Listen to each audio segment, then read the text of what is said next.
I'm Michael Sean Harris, and you're listening to Mike's Moment of, a weekly podcast in which I, along with my guests, share our various interests in moments of inspiration, truth, life, technology, culture, and more. I hope you're entertained and informed, and that you feel inspired to join me again and again in my moments of.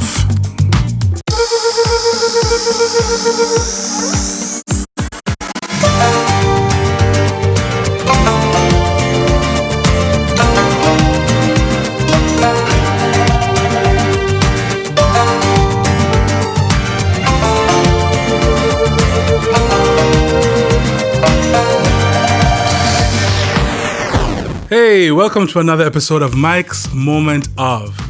No, I can't even believe it. We're at episode 24. It feels like I just started this podcast thing. Anyway, I'm really happy that we're at this far. And there's so much more to do, so many more people to talk with. But today we're talking about writing. Why? Why are we talking about writing? Because I wrote a book, and it's called Mike's Pocket Performance Pointers. Now, performance here is talking about stage performance, singers, vocalists, stagecraft. So, you know, why write a book about this stuff? You know, where did it start? So, as many of you might already know, I'm a performer, I'm a singer, and a musician. And my background is a lot of performing, actually, even from I was in prep school, from I was, you know, well, what some people call elementary school. But I was in a performing arts group called Little People and Teen Players Club, and then a company called Ashe, and then went to study. I didn't go to study performance, though, strangely enough, because I'd been performing for such a long time. But I went to Berkeley and did performance labs because I was a vocalist there. So with these performance labs, you know, that was the first time I was really presented with performance as something you could teach in a very real way, a very tangible way. You know the various elements that make a good performance, the kind of preparation that goes into it, the way you have to think about it to present it in a particular way that resonates with your audience. And after that, I performed with Holiday on Ice as a vocalist, using a lot of those techniques. And when I came back from that, returned to Jamaica, and I was coaching and teaching Ashe and Little People again, you know, the groups that I started out in. And so I kind of introduced them to that concept, you know, the thing of coming in a group or a class, doing a performance, being critiqued, adjusting the things, the various elements that you've been critiqued on, doing it again to refine it, and then being critiqued and so forth. And some of this is discussed in the book. But I want to talk about this process of writing the book. And in this podcast today, I'm going to let you hear from some other people in my circle who have gone through this process on their own process of writing their own books, for the most part self-publishing, and also another person who helped to design the book. Not help, she designed the book. She designed the look of the book. And so let's talk about the process. All right, how did this start? How did it start with coming up with this book of performance pointers? And the whole point of the book is really stuff that sometimes we take for granted in terms of how to think about our performance, how to prepare for a performance, what to do while we're executing the performance, things that help to translate to a more professional performance rather than something that's kind of amateurish or not well done. You know, little tips and tricks to help you remember stuff, to help cement things in your mind before you step on the stage, and to help you feel comfortable before you go on stage.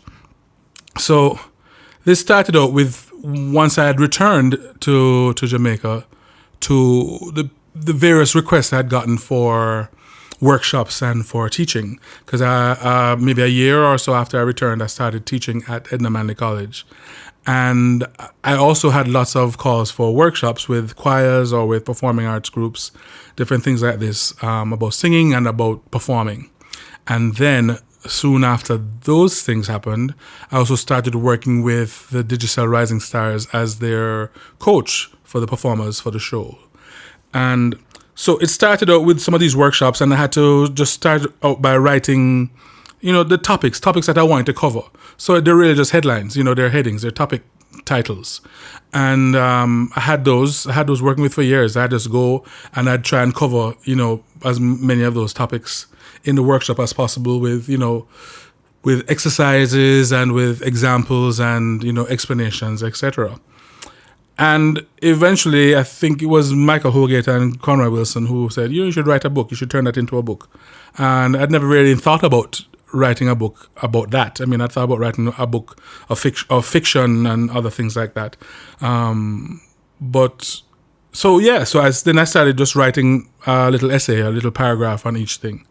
And I'd use Holgate and Wilson as my sounding board, send things back and forth, and then just kind of expand as I went along. A lot of it was either on my laptop or sometimes I'd transfer it to my phone and I'd, be writing little notes on my phone and adding to it as I went along.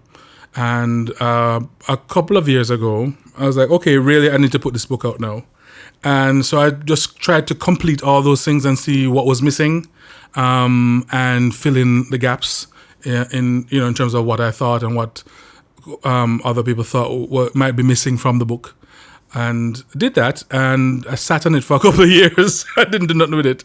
Maybe I was afraid. I don't know. The usual thing where I'm thinking, who wants to hear what I have to say? The usual thing. I mean, I've said this so many times in so many episodes. That's my big issue. Who wants to hear what I have to say? But I've at some point, and I think it might have been this year, it might have been late last year. I came to the decision. It's like, you know what? It doesn't matter if no one wants to hear what you have to say, because there might be people who do, but it doesn't matter. Either way, it doesn't matter. Just put the stuff out. Put your, stop denying yourself this fulfilling creative output that you're wanting to do, and then, the self-doubt creeps in. So fine. I'm pushing myself beyond that, beyond the crippling self-doubt and over-analyzing and stuff. So I said, yes, let's do it. Good. So the next thing now was to kind of organize the book, the essays, because that's how they started out, into chapters, into a cohesive flow. So kind of looking at the various chapters and saying which ones belong with which, because I really hadn't written them in any particular order. I was just trying to cover all the information that I knew needed to be covered.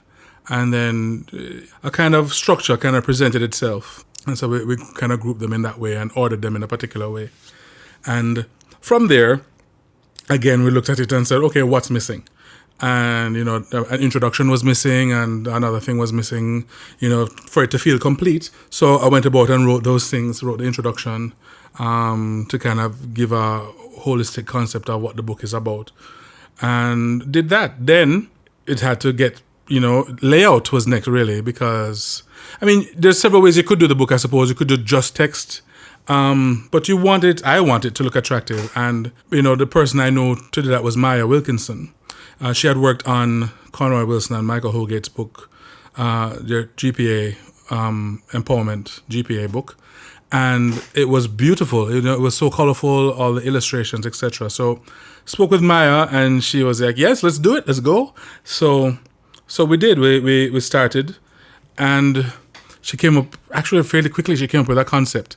I kind of suggested the kind of colors that I liked, that I'd like to see, and then she just went to town. And it was awesome. She sourced, all these images, and she designed it in terms of the layout and the look of it. It was really, really beautiful. And then again, back to soundboard, sending it to a couple of people and going, okay, what do you think? What needs to be changed? So there were some pictures of people who were probably stock images that you could find, that you could buy, or lease to use. And so I said, let's replace these. So with Michael Holgate, Ifidel Williams, and Conroy's help, we got some pictures taken of some of the members of Ashe. Pedro Thomas took the photos and edited them. Yeah, some beautiful pictures were taken, and we replaced those images. And so when I sent those images to Maya, she was like, wait, we have to redo the whole layout because now I have more ideas. So she went to town, rearranged some things and took out some stuff. And the book really, really came together then. And then while this was going on, various people I'd show it to, because, okay, there's some typos here, typos there. So I asked my friend Fabian Thomas, and you're going to hear from him as well, to proofread, and my other friend Neela Ebanks, who you've heard from before in the mindfulness episode, Improv as Mindfulness episode. Both her and Fabian kind of proofread and kind of guided me there, with stuff that either was, little mistakes of words repeated or it maybe a sentence could have been phrased better, that kind of stuff. And it was all a bit of a process, because even though after the process of writing and putting together the book, I really didn't want to do the proofreading part. It just felt like overload to me. It's kind of like when you work long on a song, on a recording, and then you have to mix it as well. Or, it's nice to get fresh ears to mix it sometimes. Sometimes it's only you can do it. But it's nice to get a different opinion and a fresh look at the work the stuff you've been working on, and that was amazing. That really helped. So that process took a few weeks, or maybe a couple months, of refining and going back and forth to make sure everything was the way it was supposed to look and sound and flow. And so we went there, and then and then I had a book. It feel like it wasn't that easy a process. I mean, it wasn't hard, but it was just, took a while, because everybody's doing so much stuff. So it's to find the time. Boy, I think if it wasn't for the quarantining and stuff, I probably wouldn't have finished it now. And so for me, that was a plus, because I had the time to kind of concentrate on it. And so even after that process of getting Fabian and Neela to look at the book, I still had to take the time and go through and put in the corrections. And then once Maya made the adjustments, I had to go back now and compare what the corrections were, and to be sure she hadn't missed anything, because it's easy to miss things, for anybody. So you had to go back and forth. And so it was a kind of a bit of a process there. And then, once we had that manuscript, and she was like, okay, final PDF and stuff, because it was kind of an image-laden book in a sense, because of the design, the colorful, beautiful design. So PDF was the way to go. So, I had researched, and I use the word research very lightly. I had done some Google searches, let's say, on, the best way to self-publish. And, I'd seen a website, some kind of evaluation, a kind of listing, review, whatever, I'm not sure what you call it, advice, that put it in two ways. You could go with the Kindle kind of exclusive, Amazon exclusive stuff, or you could go through aggregates that send it to different places. Now, the clincher for me was the fact that Amazon had the biggest market share anyway. So going with them, even if it's for a short time, exclusive seemed to make more sense, because I think they might do more in terms of pushing your book, that kind of thing. So I decided to go on all aspects of the Amazon thing. So I uploaded it as a PDF to Kindle, which I think is kdp.com, Kindle Direct Publishing.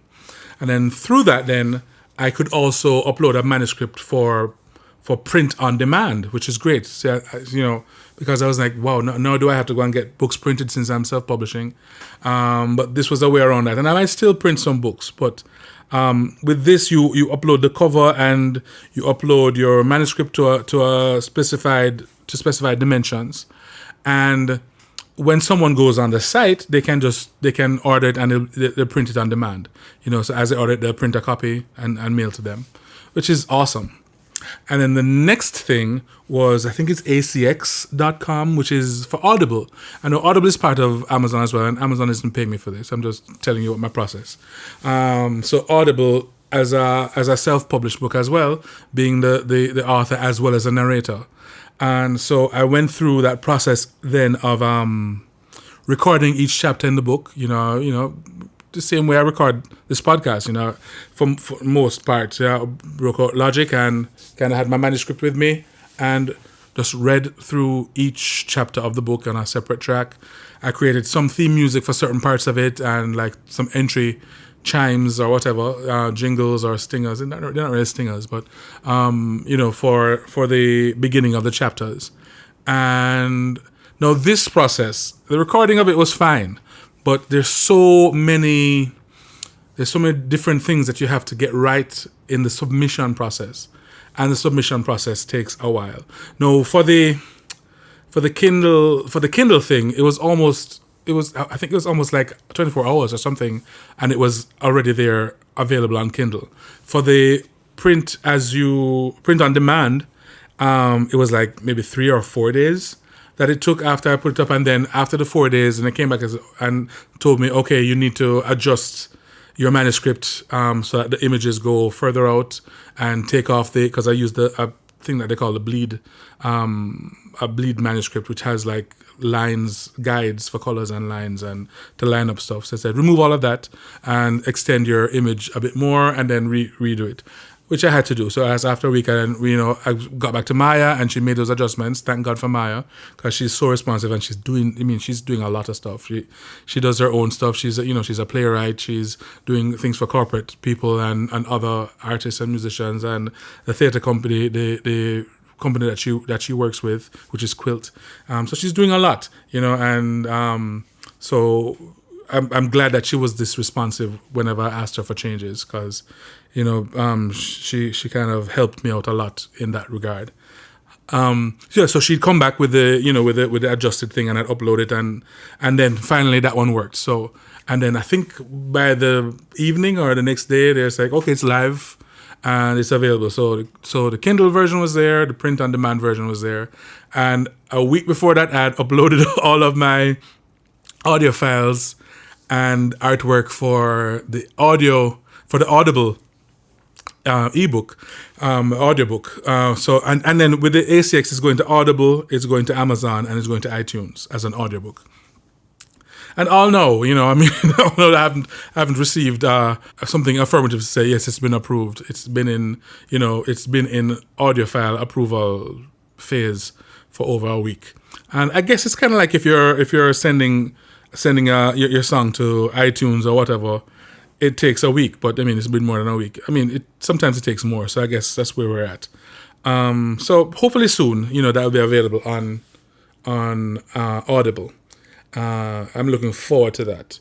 So we had this, and then Maya again was just amazing. She says, I'll create some social media things for you, and she's been doing that. She's just brilliant.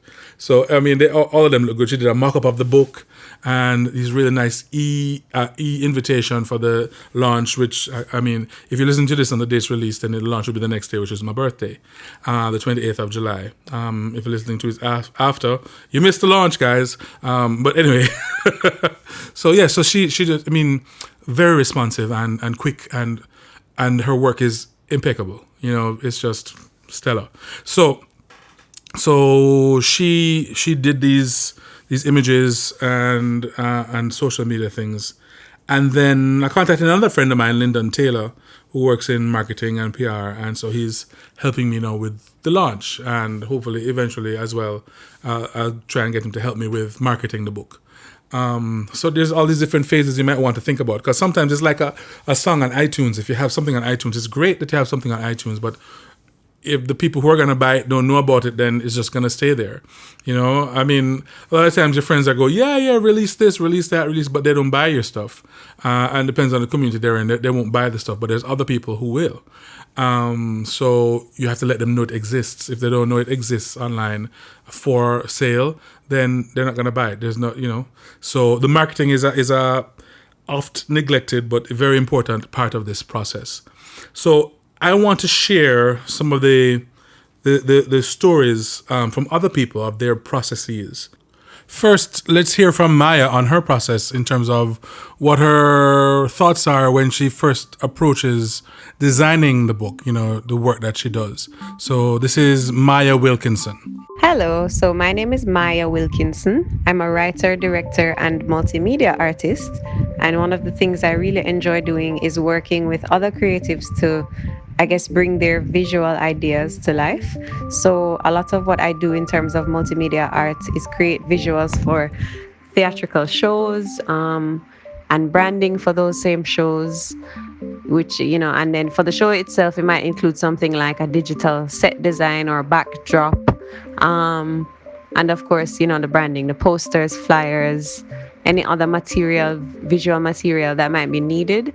I do work with corporate and other types of clients, but there is a special place in my heart for projects that are related to theater and the arts. And so when Michael asked me to work with him to create this book design, it was definitely one of my more favorite projects, because of the type of content.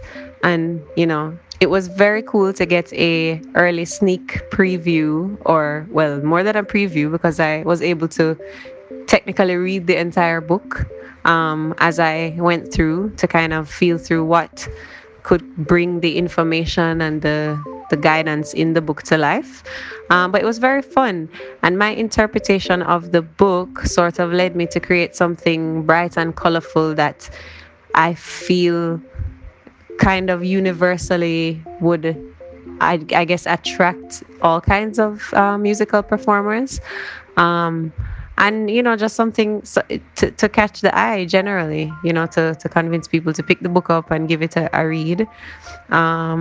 So it's my me putting the design together was a lot about making the book marketable, of course, but also making it an enjoyable read. So once we catch the eye, the guidance and information in the book that is so well written by Michael, I tried my best to translate the book in terms of the wording and the content to what I thought was like a visual representation of the energy and the vibe and the information itself.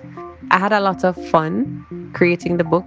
I'm very excited to see how it goes and to get my own physical printed copy and actually read it as a full finished product. So, yeah. Yay, Maya! Thank you. Thanks for that.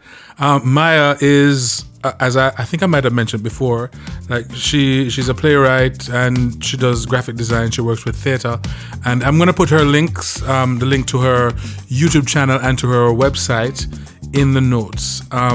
Yes, because if you go to our YouTube channel, you'll see one of the plays that she's written, and she's kind of serialized it in different episodes on our YouTube channel. It's called The Heist. But okay, so we're gonna hear from Michael Holgate and Conroy Wilson now on, well, Michael first on his writing process generally, and then Conroy on this process with the Empowerment GPA. All right, so here we go. For me, the writing process feels very much like communicating with spirit. Why do I say that? Because it's a process of interacting with my dreams, my ideas, things that just come to me. People say things to me, I watch something on a show and I hear music, and all of these things impact on me. All of these things influence what I am working on. So the basic idea is that I structure a space for my writing. I have a basic topic, I have basic themes, and I have a sense of where I want to go. Then I just pay attention. I pay attention to whatever is happening around me. I pay attention to different ideas that are coming in. And I say, okay, this relates to that which I'm focusing on, or this is a good idea to work through in this particular way. And sometimes it's just that something just snaps and I just get it, a song, an idea, a thought, a feeling, and I just keep on adding and adding and adding to whatever it is that I'm working on. Sometimes it might feel totally unrelated, but once it snaps into my head as something worth thinking about, I jot it down. And that's the most important part of my writing process, is that I keep on jotting it down. My phone is like my diary. So I used to do a lot of scribbling and writing and jotting down in a diary when I was younger, and now I do it in the phone. My memo pad's on my phone, so it's filled with stuff all the way through, and it's all about writing for me. I primarily see myself as a writer, so even if I'm choreographing a dance, or if I'm directing a show, working on something for film, it's all about writing. I just keep writing. I keep jotting down my ideas, because writing gives me an opportunity to structure my thoughts. I tell people all the while, if you call me on the phone, you might not get me. If you WhatsApp me and send me a text message, I will respond within 3 to 5 minutes, maybe 3 to 5 seconds, because I just, as an introvert, I naturally prefer to write. It's the way that I structure my ideas. And so writing my ideas down to get to a written product it's a foregone conclusion. But yeah, that's just the way it works for me. So I keep jotting down ideas, and then afterwards I structure them. I bring them together. So I've written a novel by the name of Night of the Indigo. It was very interesting how that happened. I was thinking that there ought to be something called Caribbean science fiction, fantasy fiction genre, and I just decided to write. I said, why is it that, we have Harry Potter, we have various types of fiction, and one of my favorite genres, whether it's in film or in stories, books, etc., is Caribbean. It's fantasy fiction, science fiction. And I wasn't really finding a lot of that around. So I just decided to start writing. And of course, we have Obia, we have in the Caribbean, we have Voodoo, we have Rolling Calf, we have Doppies, we have so many of those different types of things. And I thought it just makes sense, So I started writing in that genre. And as I did, interestingly, I got to about 3 chapters in this book. And one day I was going through the newspapers and I saw this ad for writers needed. And when I read, the fine print, interestingly, it needed writers who were focusing on Caribbean science fiction, fantasy fiction. It was just mind-blowing how, that just seemed to fall in place. And so I sent in a proposal, or rather, I just sent in the first 3 chapters which I'd been working on. And the response that I got was like, wow, and so that was my first inkling that this thing that I was writing and working on was good. This is it, Night of the Indigo. And so I completed this book over a process of about almost a year. Spent some time in Indonesia with my mentor, Mike Morrissey. He provided a white space, literally and figuratively speaking. I was there in Indonesia and I was just writing, and sending in chapters to my editor, and I got it done.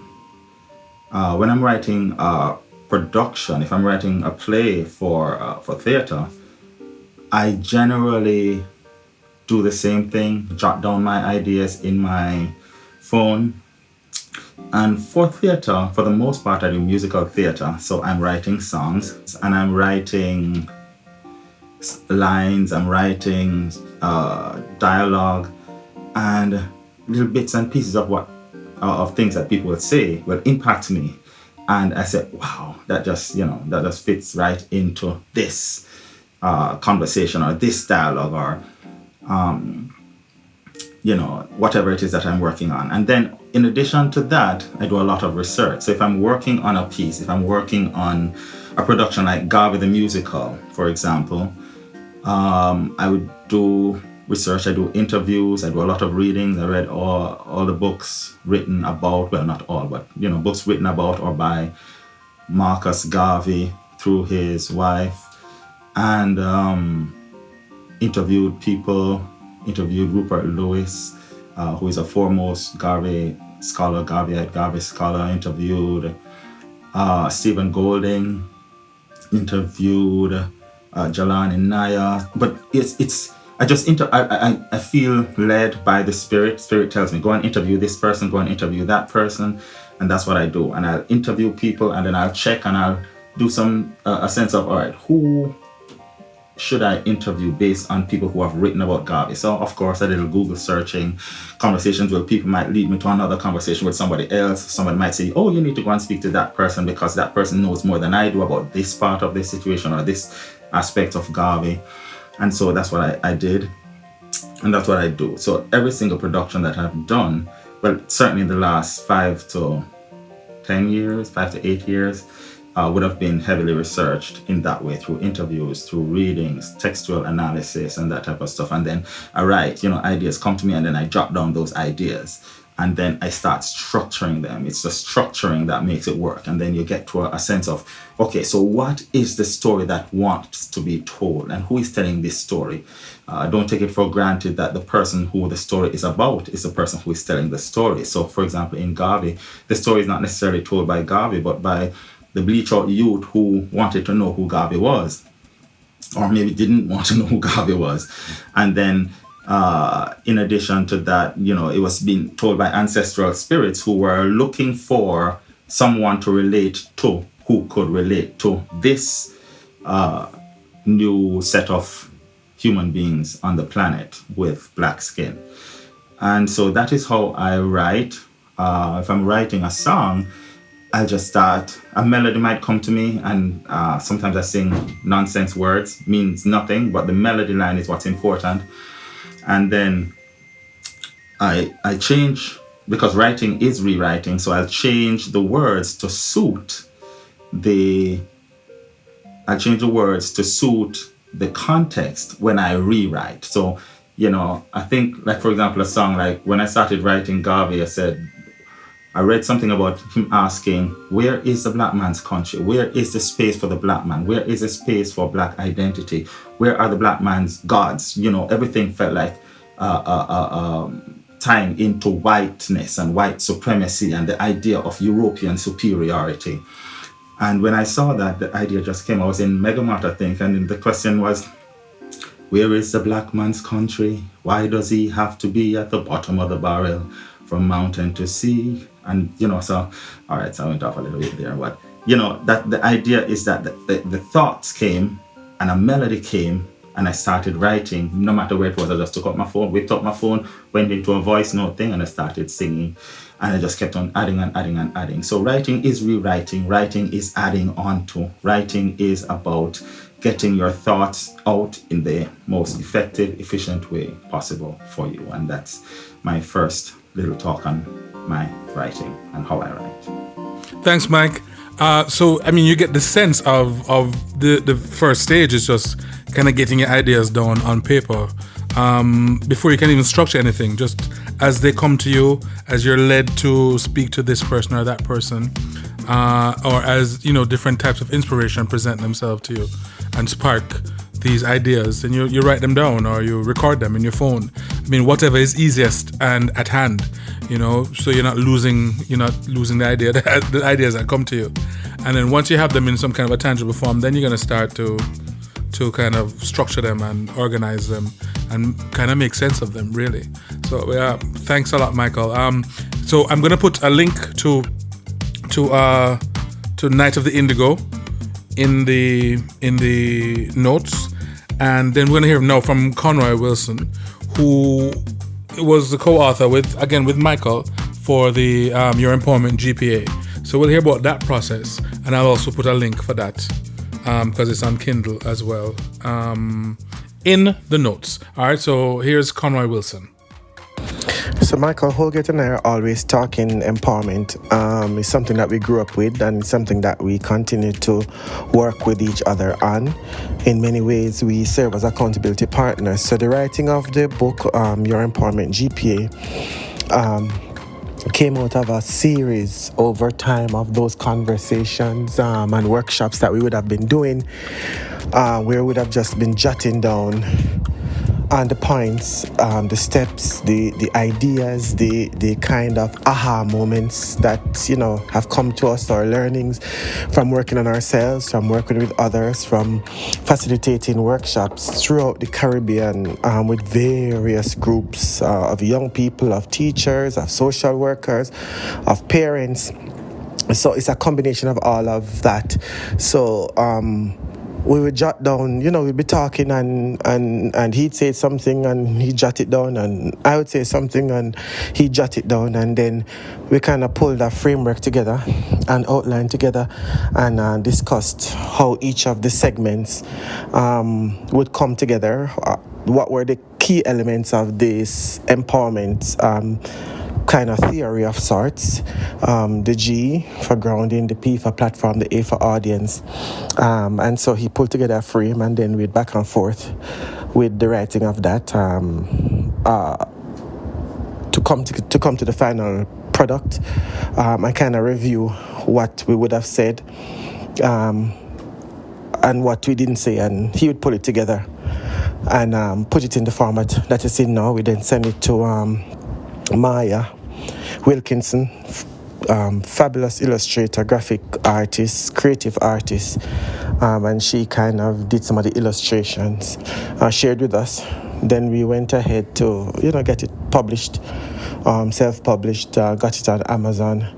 But strategically, because it's what we do, because it's the work that we do generally, both as individuals, both in our organization, the organizations that we both run, Ashe, and even in our lecturing, Michael heads the Philip Sherlock Center for the Creative Arts. I was lecturing at the university and some other places, and so we used it as an opportunity, because it was what we basically believe and taught, to be a platform for getting that off and up in terms of its marketing. So we have our social work, our work with the Ministry of Health across the country, in even the National HIV Program. We have always purported from day one that empowerment comes first, that if you empower someone, then all the choices about health and their lifestyle, safe sex, etc., and caring for themselves in the event they contract any STIs, is also a part of empowerment. And so what we have done is we have used our work as a platform to be able to get the book out there. We have partnered with a lot of corporate entities who do work along the same vein with their employees. So we have strategically partnered with them to say, we'd like to share this empowerment work with you. So they have kind of looked at getting it for their staff session, their staff motivational, teams, their sales teams, their kickoff teams. We have partnered with a church community who used the book, as a series, Universal Center of Truth for Better Living, as one of their church lesson series, because this empowerment cuts across and cuts through everything. We've partnered with the Ministry of Education in the training of their teachers and how to use various innovative approaches in looking at themselves first. Because the big thing about your empowerment GPA, that it's more about looking at you and how you are able to navigate this whole world every day, your everyday choices, and ensure that the choices that you make are choices that are empowering you. And if you are operating from that empowered space, then it's more likely and it's easier for you to be able to provide that empowerment to the people who you work with.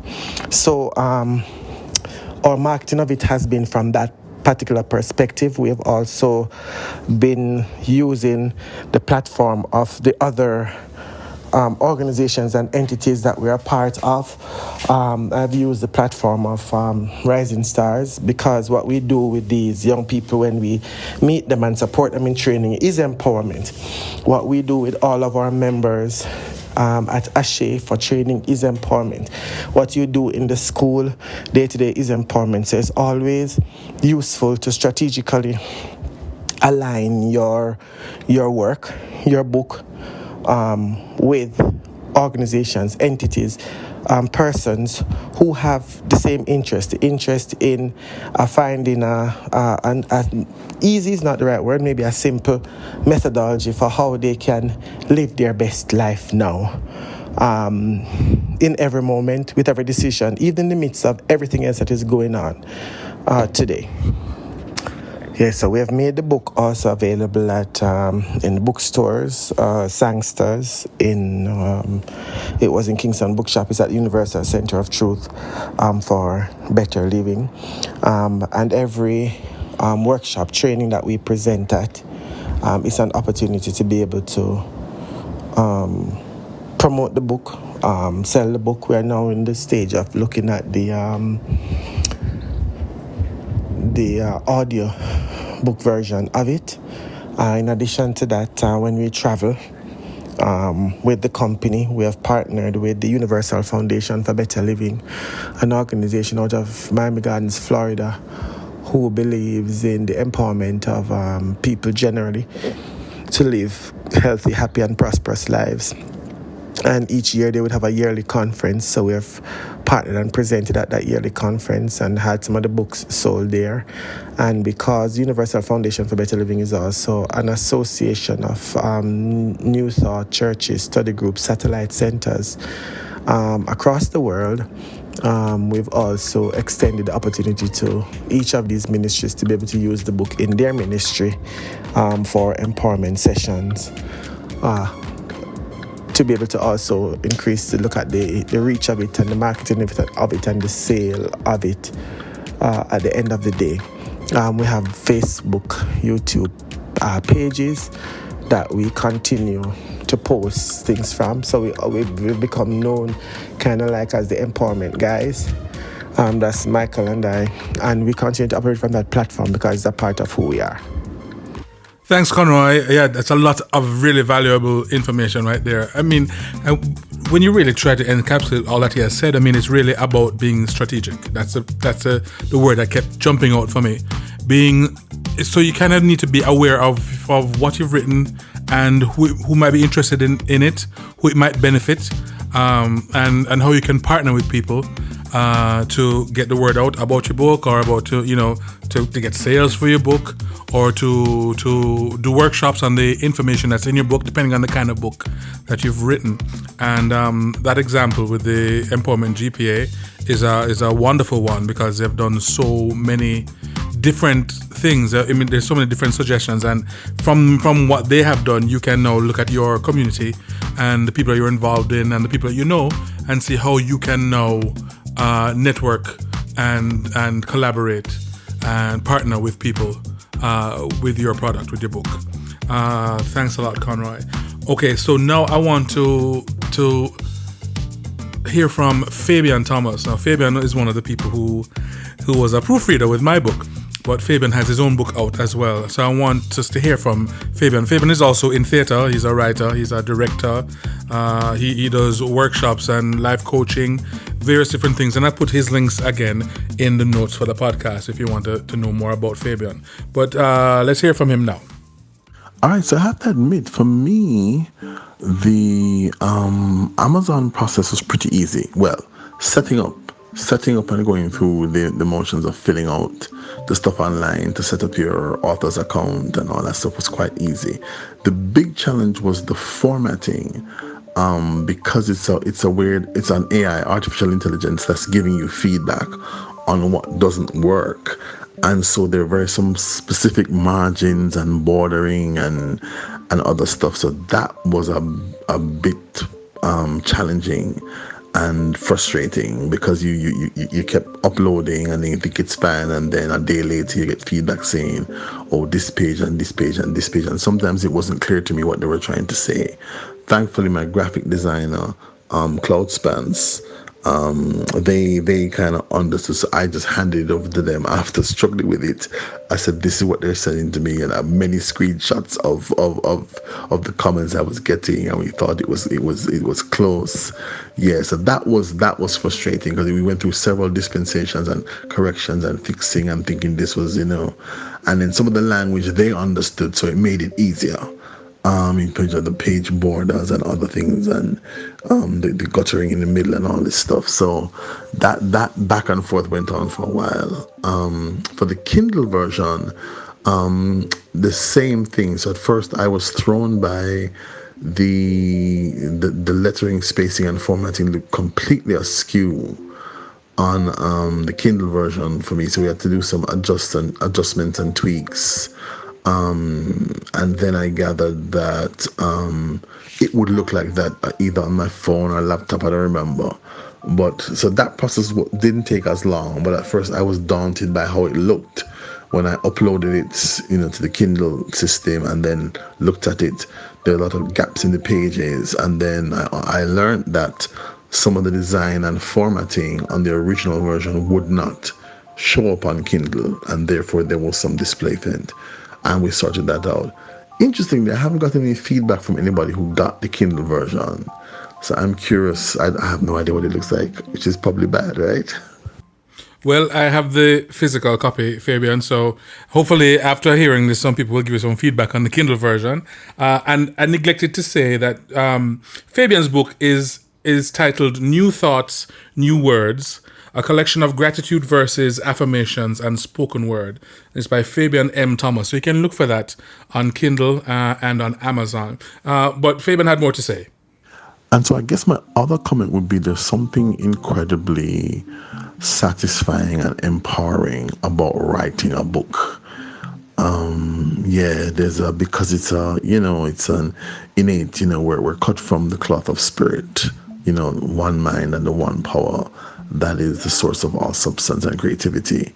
And there's something, all of us are creative. Everybody has that ability and power in them, but there's something in taking yourself through the rigors of a process and then, not overthinking and trusting yourself and believing in your talent and ability to write it down, to get it out of you onto a page or onto a computer, and then go through your process of editing and fine-tuning and all of that stuff. And I'll never forget, when I held the first printed copy in my hand, because they print that dummy copy, that first copy for you to approve for mass printing. And I just held it and looked at it and turned it over in my hand, and I smelt it, I hugged it, because this was a real tangible thing that was now in the world that I had created. And it was incredibly powerful, satisfying, but also humbling. There was something for me, there's a beauty and a grace in that moment. And I think it's an important thing for anybody who is a creative, and we all are, but people who are creatives in their soul, where we write songs or write books or, put your expertise on paper. Put your poetry on paper, do a chapbook, do a short book, and you can self-publish. And then, you can look at getting now another publisher. So that's the phase I'm on now. I'm about to turn New Thought, New Words into an audiobook. And, with some of the inactivity and time in COVID-19, I have 3 book ideas working on and a script that's been in my head and consciousness and imagination for, I'm going to say, like 10 years. And so one book, I'm actively working on it. So there's 18 chapters, and I'm 6 chapters in. And I'm doing a thing where I'm voicing it and somebody's transcribing for me, because it's a memory. It's things that happened in my life. So it's an exciting and beautiful thing. And I'm really excited for you, Mike. Really, really excited. Because you are such a wonderful teacher, and your vast experience in the world outside of Jamaica, but also within Jamaica with little people and Ashe and as a soloist and a teacher. It's so important to put your voice in the mix and put your words in the mix. So big up yourself. I'm excited. Bless you. Thank you, Fabian. Thank you so much.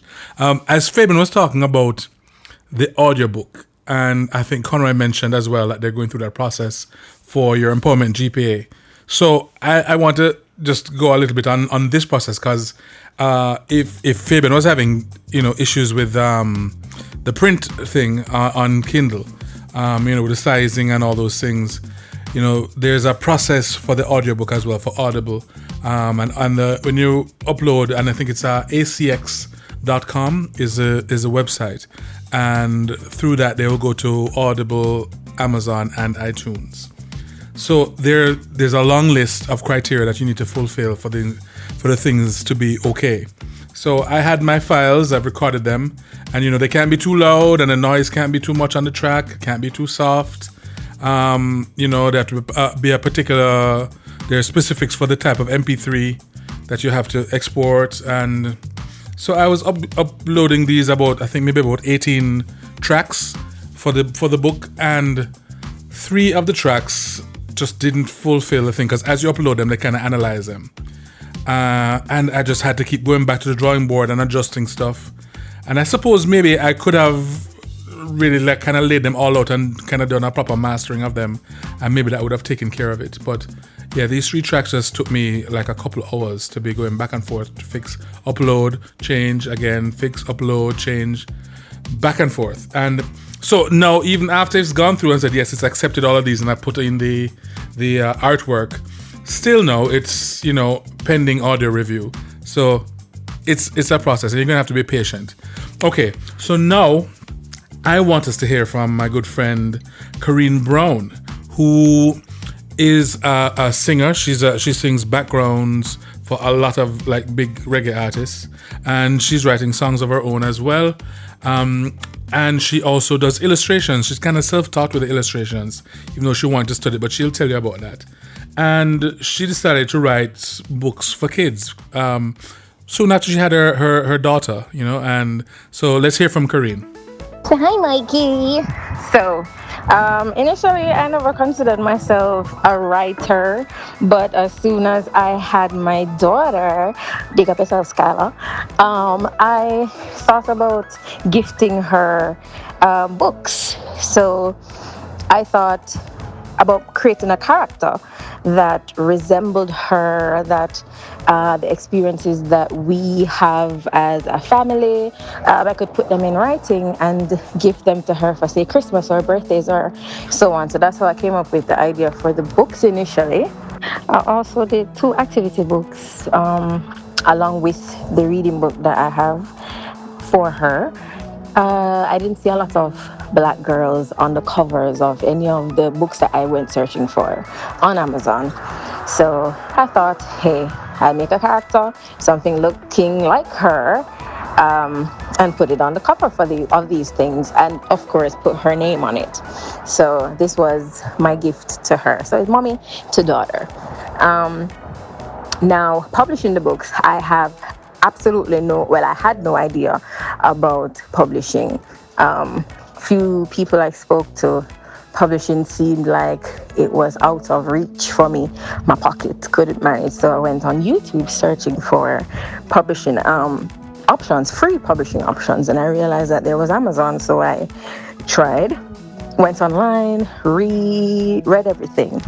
Right, so I read everything I could read about Amazon and the taxes and all of those things. Then I thought, why not try? So I put all 3 of them on Amazon. But based on the returns that Amazon gives, I have started uploading my books on Lulu's now. So I switched from Amazon to Lulu's, but I'm making the switch from Amazon to Lulu. So it's trial. It turned into trial and error for me. So it's like, okay, Amazon is not working out financially for me. So Lulu's seems like a better option. So I still don't have it all together, but I'm doing the best that I can. I've also always been a lover of art since I was a child. So I did art in CXE in high school. Initially, when I came to Edna Manley, I wanted to go to art school. Registration was closed at the time. And I said, you know what, I'm not sitting out a whole year and stay at home and do nothing. So that's how I started going to music school instead. So I always loved art. From my search on Amazon, from my search on YouTube, I realized that, hey, I could actually illustrate these books by myself, because paying somebody, again, money issues, paying somebody to do the illustrations for me would have costed me way too much money.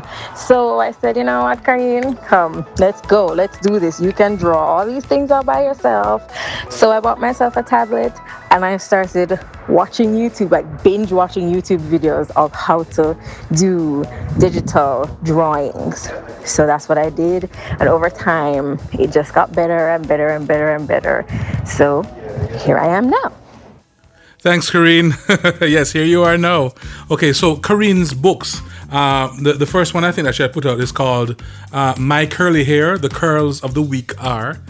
And the other 2 are Skylar's activity book, 1 and 2. So it has with Jamaican patois compliments, and also in the book 2, she's joined by her friend James. So you can check it out. It's still on Amazon, but check it out on Lulu. I'll find those links and put them in. That might work out better for the author. So So now the last person we're gonna hear from is a good friend, Stephanie Hava Wallace. She's a singer, songwriter, actress, an author, mother of two, and so much more. Entrepreneur. So she has written a book called Diary of a Scorpion Lover. And so we want to hear from her on her process. I'm Stephanie Hava Wallace, author of Diary of the Scorpion Lover. And the process of writing and publishing my first book was surprisingly not a very arduous one. And I guess I put that idea in my head that it would have been hard. But like many things that we embark on, when the time is right, all the people and things and opportunities just tend to align for that thing to manifest in a beautiful way. And that was that of my first book. So I first talk about the creative process, which I learned so much about myself and about my creative process, which is very dynamic and it's not static and it keeps changing. And I love growing along with what I pick up along the way as I grow as a creative. And so as I got into Julia Cameron's The Artist Way, and through doing my morning pages, I learned about freeform or free flow writing, which is how you do your morning pages. So that's usually how I start out my pieces, which are called my chapters. I call them my pieces in my book. I start out with just laying my ideas down with no structure. I always want to get all that I'm thinking down. So I just put, my fingers to the laptop. I was about to say pen to paper. And I just start and I go until I feel like I've gotten it all out. And then I do a second phase of writing, which goes through, make sure that develop the storyline a little bit more, develop the characters. And then, of course, there's a third phase of writing, which is fine-tuning and building on if there needs to be. Then I have a focus group of about 3 people. I call them my unofficial developmental editors. And they're writers in their own rights. So they go through and they read and they give me valuable feedback on how I can develop the pieces more and how they can be more cohesive, or if there's any unnecessary repetition, stuff like that. Once I've applied that feedback, I call up my editor and then we go into copy editing and formatting. So once I'm in edit mode, I can focus. Once I've released the book to my editor for editing, I can now focus on the visual aspect of the book cover. And I'm so fortunate to be, friends and colleagues with a lot of Jamaica's finest creatives, whether that be photographers, graphic artists, and I love to use local talent because, it just adds, it shows what we're made of as Jamaicans in the creative space, and my product is for the world. And if I can band with my brothers and sisters on the creative platform and to show what we're made of on the global stage, then I want to do that. And so that's what we do. We come together, we create a team, and we bring the idea to fruition of what the book will look like. Now, I'm so happy that Create Space, which has now transferred into, which Amazon now runs, has created a great platform for new authors to self-publish. And that's how for us to just bring our dreams of becoming an author to reality without going through the arduous process of shopping for an editor. You understand, being, hearing no and no and no, maybe for how many years until you finally resonate with someone. It takes all the guesswork and the rejection out of that and gives us the freedom to express as authors. So I self-published with Create Space. And, that was not a very hard process for me. Once I got around the mechanics of the platform, because they have guidelines, and once you get into that, it's very easy to self-publish and to get your book and to get that first proof copy in your hand and to go through it and to just see your work. I can't describe that feeling. It was such a magical feeling for me. So now I'm in the process of writing my second book, which is Diary of the Scorpion Lover, Volume 2, with a byline, but I'm not going to tell you what that is yet. I'm in the process of writing my second book, and, it's having already written and published my first book. Yeah, I think I have a method now. I think I have a format to work with. And I know myself more as a writer. I know what my best times are. I know when I just need to, put something down and get to my laptop, because I'm in that space now. And even if I'm not, to just dedicate myself to getting the book from outside of my head and onto the pages. Because, it's been 3 years since the release of my first book, and my readers have been very anxious to read what comes next for me. And so I'm very excited about publishing my second book in November of this year, 2020. And, it's just been a great a whole new world for me being an author. And I'm looking forward to building a community of readers and fellow, authors, especially Jamaican and Caribbean authors. I'm very, very, very excited about all the prospects that lay ahead for me in the whole great big world of writing and being an author. Thanks, Stephanie. So from what she said as well, you can hear it's a similar process in terms of putting on the ideas and then trying to organize them in that way. And then the process of the various processes of getting the stuff online. And Conroy's part about the marketing is super, super important.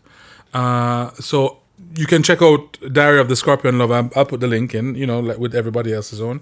And I hope you guys get a chance to check it out. And we look forward, Stephanie, to Volume 2 coming up. So tomorrow, if you're listening to this, the day it is released, the day it goes live, tomorrow I'll be doing a launch for my book. So I hope you guys can join me. We'll be streaming it live on Facebook and on YouTube. So it's facebook.com/Michael Sean Harris, and it's SEAN MICHAEL SEANHARRIS. And then it's youtube.com/AilSean, which is the last three letters in Michael, AEL, and then the middle name, Sean, SEAN. So, it's at 7:30 Central Standard Time. It shouldn't be very long. And, it's my birthday as well, so we'll be kind of having a little celebratory vibe, celebrating two things at once. Thank you so much for joining me for this episode. This was really cool. You got a chance to meet some of my friends and the people that I know and to get some stories of their processes. If you are someone who's thinking about, writing or starting to write, or you're writing, you kind of put it down for a little bit, maybe this will inspire you to kind of do it on your own way, in your own way and on your own time, and and see how it goes for you. So until next time, I'm Michael Sean Harris, and this is Mike's Moment of. Later.